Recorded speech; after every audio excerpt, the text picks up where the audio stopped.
aiskrim. Aiskrim koko kita bawa hari ni 35. Sekarang ada aiskrim Malaysia. Jagung ada 28. Okey. Sekejap, tengok. Sekejap guys. Okey. Ni aiskrim jagung. Jagung Malaysia. Tak ni. Lupa aku rasa.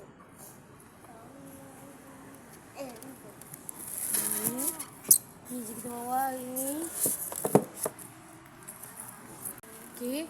Kita mau start. Siapa yang puasa? Kita orang puasa hari ni. Semua orang puasa je. Semua orang puasa. Tapi ada yang tak puasa juga je.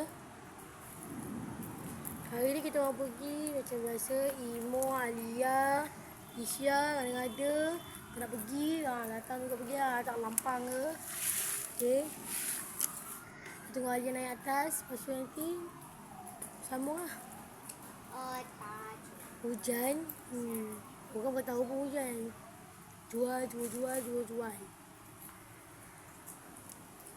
nak bawa topi. Okey, sekarang pukul 4, 9 minit. Kita balik awal tu. Penat lagi. Ada cakap habis tu.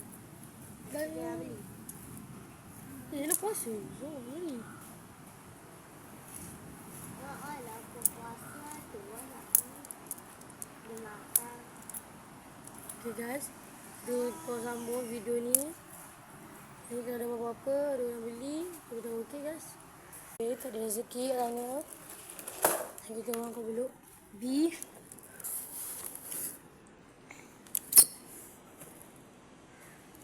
Kita tunggu pelanggan, kalau ada pelanggan.